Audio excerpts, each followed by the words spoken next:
नमस्कार, मैं नवीन Tripathi news diary channel में आप सबका स्वागत करता हूं।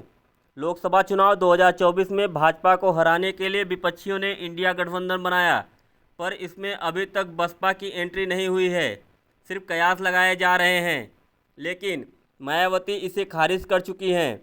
इन सब के बीच बिजनौर से बसपा सांसद मालूक नागर ने इंडिया गठबंधन के सामने शर्त रखी है। नागर ने बुधवार को कहा कि अगर मायावती को 2024 के लोकसभा चुनाव के लिए प्रधानमंत्री पद के उम्मीदवार के रूप में पेश किया जाता है तो बहुजन समाज पार्टी इंडिया गठबंधन में शामिल होने पर विचार करेगी।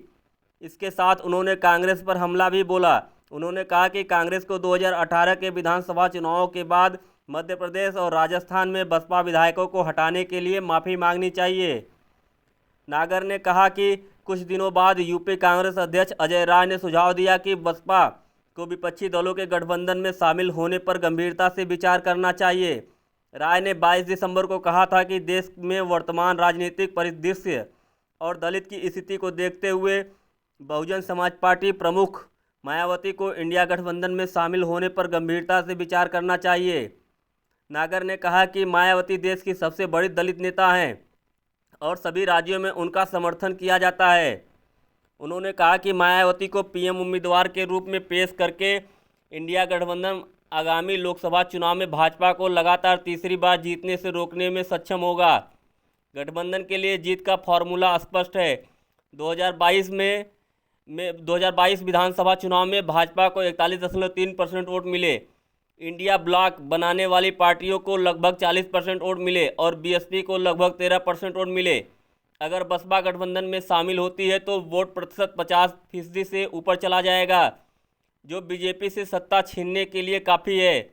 उन्होंने कहा कि मायावती को प्रधानमंत्री पद का उम्मीदवार बनाए जाने से भगवा ब्रिगेड द्वारा लुभाए गए दलित मतदाता भी वापस आ जाएंगे।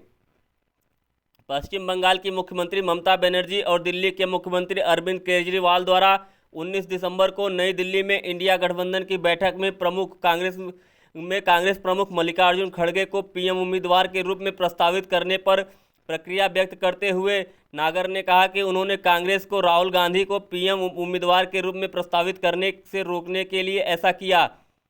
दोनों नेताओं को इस बात की जानकारी थी कि गठबंधन सहयोगी खड़गे भी की उम्मीदवारी का विरोध करेंगे।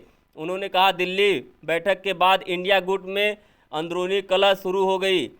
समाजवादी पार्टी द्वारा कथित तौर पर भारतीय गुट में बहुजन समाज पार्टी को शामिल करने के कदम का विरोध करने के बाद मायावती ने संकेत दिया था कि वह भविष्य के राजनीतिक गठबंधनों के लिए दरवाजे खुले रखना चाहती हैं। उन्होंने पिछले सप्ताह कहा था कि बसपा सहित उन पार्टियों पर अनावश्यक टिप्पणी करना किसी के लिए अनुचित है जो विपक्षी गठबंधन का हिस्सा नहीं है। मायावती ने कहा, मेरा उन्हें सुझाव है कि उन्हें इससे बचना चाहिए, क्योंकि आप कभी नहीं कह सकते कि जनहित में भविष्य में किसे किसकी ज़रूरत पड़ेगी।